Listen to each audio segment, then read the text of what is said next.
السلام علیکم ورحمۃ اللہ وبرکاتہ۔ میں محمد انصار ہوا by Urdu girls junior college Lohara میں آپ تمام طالبات کا دل سے خیر مقدم کرتا ہوں اور 12ویں جماعت کی معاشیات کی پہلی ویڈیو آپ کے سامنے پیش کرتا ہوں۔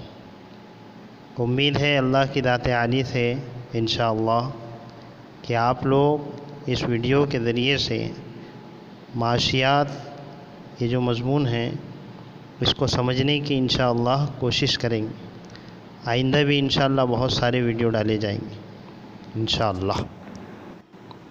تو آئیے سب سے پہلے ہم معاشیات کا تعارف دیکھتے ہیں۔ معاشیات آج کے دور کی نہایت اہم ضرورت ہے، بلکہ یوں کہنا برا نہ ہوگا کہ دنیا کے جتنے بھی شعبے ہیں ان تمام شعبوں کے اندر جو بنیادی حیثیت کا حامل ہے وہ صرف اور صرف معاش ہے، چاہے پھر وہ کوئی ڈاکٹر ہو یا انجینئر ہو یا پروفیسر ہو، چاہے کسی بھی شعبے سے تعلق رکھنے والا انسان ہو، اس کا مقصود صرف اور صرف معاش ہوتا ہے۔ اگر حکومت کے ذریعے سے اس اعلان کو شائع کیا جائے کہ ڈاکٹر ہو، چاہے انجینئر ہو یا پروفیسر ہو یا کسی بھی شعبے سے تعلق رکھنے والا انسان ہو، اس کو معاش نہیں دیا جائے گا، بلکہ وہ صرف اور انجینئر رہیں گے، صرف پروفیسر رہیں گے، صرف ڈاکٹر رہیں گے۔ وہ میں نہیں سمجھتا کہ کوئی بھی انسان جو ہے ان شعبوں کی طرف محنت کرے گا یا ان شعبوں کو اپنی زندگی میں داخل کرنے کے لیے جدوجہد کرے گا، کیونکہ مقصود صرف اور صرف معاش ہوتا ہے۔ تو معاشیت جو ہے بہت زیادہ اہمیت کا حامل مضمون ہے، اس لیے ہمیں جو ہے اس کا علم ہونا بہت زیادہ ضروری ہے تاکہ ہم اپنی عملی زندگی کے اندر بھی اس مضمون کے ذریعے سے بہتر زندگی گزاریں، کیونکہ معاشیت کے علم کے ذریعے سے ہم سماج کے اندر انسان کے جتنے بھی معاشی سرگرمیاں ہوتی ہیں ان تمام کا آسانی سے مطالعہ کر سکتے ہیں، کیونکہ ہم ہماری عملی زندگی کے اندر یا تو صارف ہوں گے، کوئی چیز کے خریدنے والے ہوں گے، یا ہم آجر ہوں گے کسی چیز کے بنانے والے، یا پھر کسی چیز کو بیچنے والے ہوں گے۔ تو اس لیے یہ مضمون جو ہے نہ صرف کوئی مضمون کے اعتبار سے نہیں ہے کہ صرف 12ویں کلاس کے اندر اس کو پڑھ لیا جائے اور بعد میں اس کو جو ہے اپلائی نہ کیا جائے، بلکہ اگر اس کا گہرائی سے مطالعہ کیا جائے تو یہ مضمون ہماری عملی زندگی پر بھی ثابت آتا ہے۔ اگر ہم نے اس کو گہرائی سے انشاءاللہ مطالعہ کر لیے تو ہم معاشی اعتبار سے انشاءاللہ جو ہے کسی پر منحصر نہیں رہیں گے، بلکہ عملی طور سے ہم انشاءاللہ کچھ نہ کچھ کر سکیں گے۔ تو معاشیت جو ہے بہت زیادہ اہمیت کا حامل مضمون ہے، اس لیے ہمیں جو ہے اس کا علم ہونا بہت ضروری ہے۔ اب معاشیات کے معنی سمجھتے ہیں۔ معاشیات سماج میں انسانی سلوک کے مختلف معاشی پہلوؤں کا مطالعہ کرتا ہے۔ معاشیات اکنومیا سے لیا گیا ہے۔ اکنومیا جو ہے یہ ایک یونانی لفظ ہے جس کے معنی ہیں گھریلو انتظامیہ کے، یعنی ایک گھر کے لوگ کس طرح روزی حاصل کرنے کے لیے معاشی جدوجہد کرتے ہیں اور کس طرح زندگی کو بہتر سے بہتر بنانے کے لیے کون سی معاشی سرگرمیاں انجام دیتے ہیں، یا کس طریقے سے جو ہے محنت کرتے ہیں اور اپنی خواہشات کو جو لامحدود ہوتی ہیں اور جس کو پورا کرنے کے لیے ہمارے پاس میں جو ذرائع ہے بہت قلیل ہیں، تو ان قلیل ذرائع کے ذریعے سے لامحدود خواہشات کو ایک گھر کس طرح سے پورا کرتا ہے، اس کا نام اکنومیا، اکنامکس اور معاشیات ہے۔ اب معاشیات کی تعریف، ڈیفینیشن ہے۔ معاشیات کو لے کر مختلف ماہرین معاشیات سے مراد وہ لوگ ہیں جنہوں نے معاشیات میں بہت مہارت حاصل کی، ان کو ماہرین معاشیات کہا جاتا ہے۔ تو مختلف ماہرین معاشیات نے معاشیات کی تعریف کو مختلف انداز میں بیان کیا ہے، بلکہ ایک ماہرین معاشیات ہے جس کا نام ڈاکٹر کینٹس ہے، جو ماہرین معاشیات ہے، اس نے تو یہ کہا ہے کہ معاشیات کی بے شمار تعریفات نے معاشیات کا گلا گھونٹ دیا ہے، مگر جتنی بھی تعریفات کو بیان کیا گیا ہے اس کو 3 ایج کے اندر بانٹا گیا ہے۔ جس میں پہلا ہے کلاسیکل ایج، دوسرا ہے نیو کلاسیکل ایج اور تیسرا ہے ماڈرن ایج۔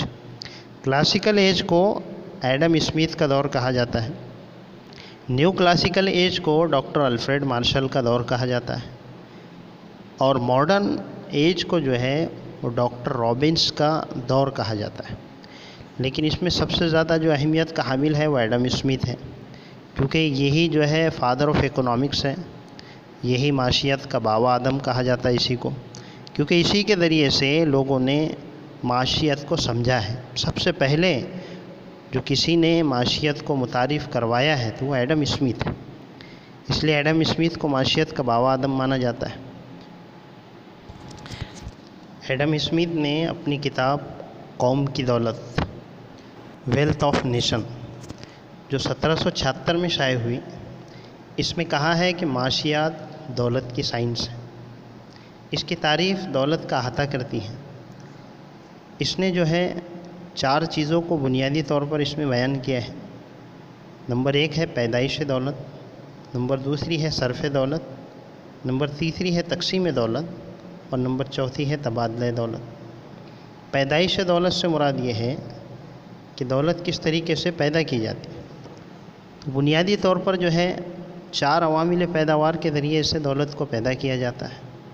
نمبر 1 زمین ہے، نمبر 2 محنت ہے، نمبر 3 سرمایہ ہے، نمبر 4 منتظم ہے، انتظام کرنے والا ہے۔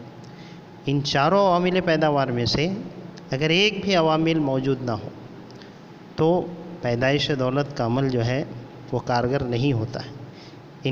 اس لیے ان 4 عوامل پیداوار کا ایک وقت میں جمع ہونا بہت ضروری ہے: زمین، محنت، سرمایہ اور منتظم۔ دوسری چیز صرف دولت ہے۔ صرف دولت کا بنیادی جو نقطہ ہوتا ہے وہ افادہ ہوتا ہے۔ چاہے کوئی بھی صارف ہو، چاہے ہم ہم اپنی دولت کو اس وقت میں صرف کریں گے جب ہمیں اس چیز میں افادہ نظر آئیں گے۔ افادہ کیا ہے؟ افادہ کسی شے میں موجود خواہش کی تشفی کا نام ہے۔ افادہ فائدہ نہیں ہوتا۔ فائدہ اور افادہ یہ دونوں میں فرق ہوتا ہے، اور معمولی فرق ہے۔ فائدہ انسان کے جسم کو فائدہ پہنچانے سے تعلق رکھتا ہے، لیکن افادہ جو ہوتا ہے وہ تشفی سے تعلق رکھتا ہے۔ میں مثال دیتا ہوں۔